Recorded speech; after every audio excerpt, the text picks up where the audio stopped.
diving into some seriously cool stuff, this time edge computing. And from what you sent over, it's kind of blowing my mind. We're talking faster apps, real-time data crunching, even like the key to making self-driving cars a reality, right? It really is about making technology respond instantly, whether that's a self-driving car reacting to a sudden stop or, well, you name it. So no more getting destroyed in online games because of lag. That's what I want to know. Exactly, no more lag. It's all about speed. Okay, I'm all for a faster digital world, but for those of us who haven't quite reached that level of tech savvy yet, what exactly is edge computing? You can think of it this way. Instead of sending your data on a long trip to some far-off data center, edge computing processes it much closer to the source, sometimes right on your device. So instead of data taking a cross-country flight, it's more like, what, a quick hop over the fence? Yeah, perfect analogy. And that shorter distance means less latency. Things happen much faster, almost instantly. So I'm guessing that means no more staring at that dreaded buffering symbol when I'm trying to stream my shows. You got it. And since you're not sending data across vast distances, you need less bandwidth, which is good for everyone, from your internet bill to, honestly, the strain on our digital infrastructure. Makes sense. But aren't we just moving the same old data center problems closer to us with this whole edge computing thing? Not really. It's not about replacing the cloud, but working together with it. It's like a tag team. The cloud is that massive library full of information, and edge devices, they're like the really efficient librarians. They can find what you need instantly, right when you need it. Okay, love that. A well-organized library of data. But how do developers even start to design apps for this constant back and forth between the edge and the cloud? It's a whole new way of thinking about app development, that's for sure. Apps need to be flexible, seamlessly shifting workloads between the cloud and the edge, depending on what's needed at any given moment. Let's say you're editing a video on your phone. A simple task like opening the app might happen locally, but the heavy editing work, that gets seamlessly offloaded to the cloud. That sounds crazy complex from a coding perspective. It can be. Yeah. Imagine trying to update software on, like, thousands of tiny devices at once, each one with its own quirks. It's like directing a massive orchestra of computers. And with data spread out across so many different locations, security has to be a whole other beast, right? Absolutely. Keeping data safe is critical, especially sensitive information. We're talking strong encryption, tight access control.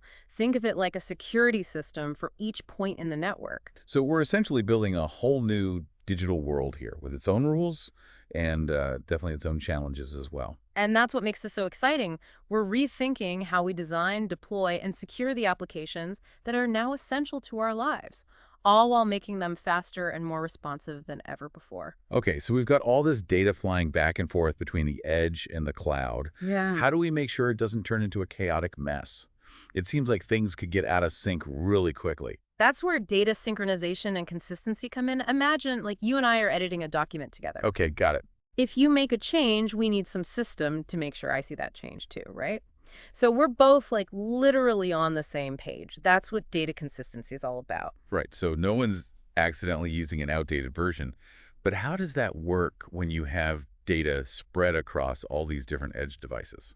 Well, that's the million-dollar question, isn't it? You have to balance this need for everyone to be on the same page with the whole point of edge computing, speed and responsiveness. Because if my smart refrigerator has to, like, check in with some far-off cloud server every time it needs to adjust the temperature, it kind of defeats the purpose of having a smart fridge in the first place. Exactly. And that's where things get interesting. There are different approaches to data consistency, each with their own pros and cons. Okay, so walk me through it. What are our options here? One approach is called eventual consistency. It's basically saying, you know what, we might have a few slightly different versions of the data floating around for a bit, but don't worry, they'll all catch up eventually. So a bit of controlled chaos. Just enough to keep things moving fast. Yeah, you could say that.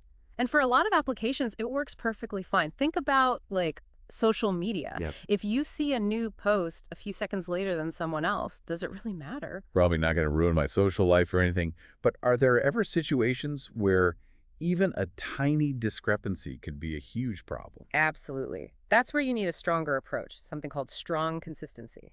It guarantees that everyone has the exact same view of the data at all times, even if it means sacrificing a little bit of speed. Got it. So it's a trade-off. Speed versus accuracy, depending on what the application needs. Are there any other tricks developers use to make this whole juggling act work? One word: caching. Imagine each edge device has a little bit of memory called a cache, where it stores frequently used data. It's like having a tiny brain that can access information quickly without bugging the cloud every time. So instead of calling up the library for the same book every day, you just keep a copy on your bedside table. Exactly. This smart caching is crucial for making edge computing both fast and efficient. Think about using a navigation app on your phone. With smart caching, your phone can store maps of your local area, so even if you lose your internet connection for a bit, you can still get turn-by-turn directions. That's insanely helpful. Which makes me wonder, with all this focus on speed and efficiency, what are some of the real-world areas where edge computing is going to make the biggest difference?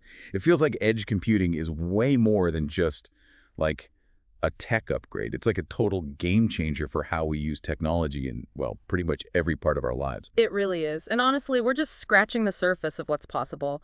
One area where it's already huge is real-time analytics. Imagine like a factory floor with sensors everywhere, monitoring every little step of the manufacturing process. Okay, yeah, I can picture that. Now imagine if all that data was analyzed instantly, right there on the edge. The system could detect problems, like predict potential issues even before they happen, and it could even make adjustments on the fly, all without relying on some data center miles away. So it's like having a million tiny inspectors, each one laser-focused on their own little detail, all working together to keep things running perfectly. That's a great way to put it. And it's not just about efficiency either. In healthcare, edge computing could totally revolutionize how we care for patients. Imagine wearable devices that analyze your vital signs in real time, and if something seems off, they alert your doctor instantly. Wow, talk about next-level preventative care.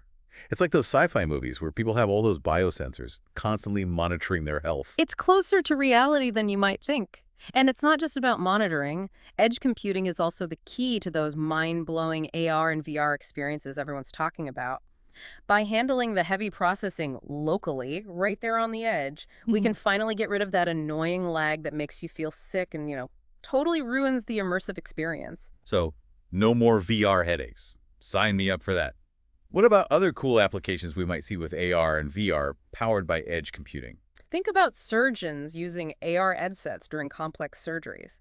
They could have real-time patient data and guidance right there in their field of vision.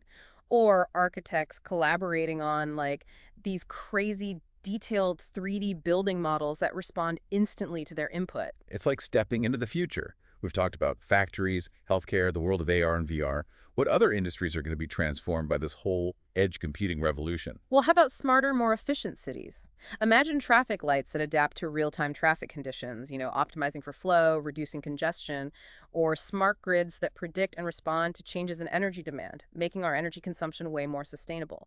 The possibilities are really endless. It sounds like we're standing at the very beginning of a technological revolution. It's incredibly exciting. We are. But, like any revolution, there are challenges ahead. One of the biggest hurdles is, well, standardization. Right now, all these different platforms and devices, they don't always work well together. It's like trying to get your old gaming console to connect to your new TV. Always a nightmare. Exactly.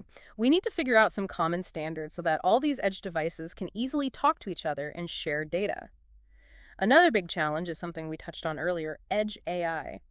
It's about building AI algorithms and hardware powerful enough for complex calculations, but still small and efficient enough to work within the limits of these tiny edge devices. So it's not just about making these devices smaller and faster. It's about making them smarter, too. That sounds incredibly difficult. It is a huge challenge, but the potential benefits are just enormous. Imagine a world where our devices don't just process information, they actually learn from it, adapting to our needs and preferences over time. And they do all this while using less energy and being more sustainable. That's the promise of edge computing. This has been an amazing conversation. It's mind-blowing to think about the future of technology and the role edge computing will play. Any final thoughts for our listeners before we wrap up this deep dive? We've covered a lot of ground today, from self-driving cars to smart cities, but honestly, we're just getting started. Edge computing is constantly evolving, and it's up to all of us to be part of the conversation about how we want to shape its future. This technology has the power to impact every single part of our lives, so it's crucial that we understand its potential, its limitations, and how we can use it responsibly. It's a lot to consider, but it's also incredibly exciting. Thanks to everyone for joining us on this journey into the world of edge computing. Until next time.